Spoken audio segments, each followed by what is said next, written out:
Patay po ang isang 37 years old na babae sa Las Piñas City matapos siyang saksakin sa iba't ibang parte ng katawan. Ang suspect, isa raw hong aktibong kagawad ng barangay. Nasa ospital ngayon matapos umanong tumaas ang kanyang presyon kasunod ng insidente. Naget mo? Jim Doy Tejano sa detalye. Jim? Hindi ka tanggap-tanggap. Pati yung anak ko, hindi matanggap-tanggap niya. Panganay ko, as in, hindi niya matanggap. Hindi lubos maisip ng kinakasama ng biktima na ang 17 taong pagsasama magwawakas sa isang malagim na krimen. Naisugod pa sa ospital ang biktima ngunit idineklarang dead on arrival. Duguan at tadtad ng saksak sa iba't ibang bahagi ng katawan. Ganito ang sinapit ng 37 anyos na biktima matapos saksakin ng 8 beses sa barangay Manuyo 2, Las Piñas City, Lunes ng gabi. Yung victim ay nagkaroon ng 8 stab wounds sa iba't ibang bahagi ng kanyang katawan. Kasi ginrab siya.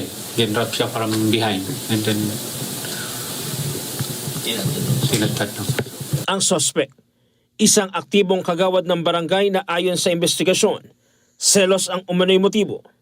Sa malalim na pagsisiyasat ng pulisya, nagkaroon umano ng relasyon ng suspect at ang biktima. Nag-away itong dalawa, meron silang hindi pinagkakaintindi. Sa kwento ng kinakasama ng biktima, nakita ng biktima ang suspect na tila umaaligid sa labas ng kanilang bahay bago ang insidente. Makalipas ang ilang minuto, nagpahatid ang biktima sa kanyang tunay na kinakasama upang makipagkita naman sa mga kaibigan. Ngunit pagkalipas ng halos 2 oras, isang nakakagulat na balita ang kanyang natanggap.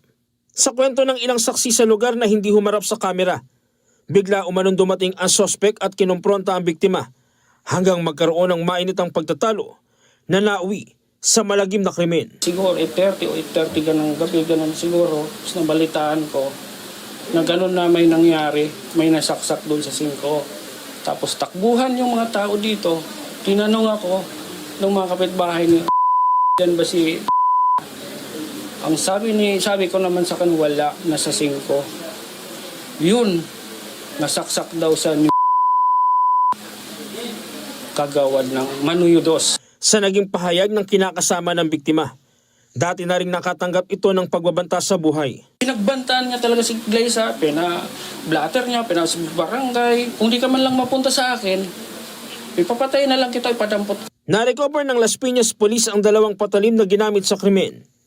Sumuko naman sa mga otoridad ang suspect, ngunit agad isinugod sa ospital dahil sa pagtaas ng presyon at pagkakaroon ng lagnat. Patuloy na sinusubukang kuhanin ng Net25 News ang panig ng suspect na nahaharap sa kasong murder. Karumal-dumal ang ginawa niya sa asawa ko. Kailangan niyang pagbayaran lahat ng gastusin.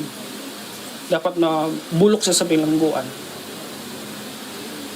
Isang public servant pa naman siya tapos gano'n niya ginawa. Jim Tejano, para sa 100% balita.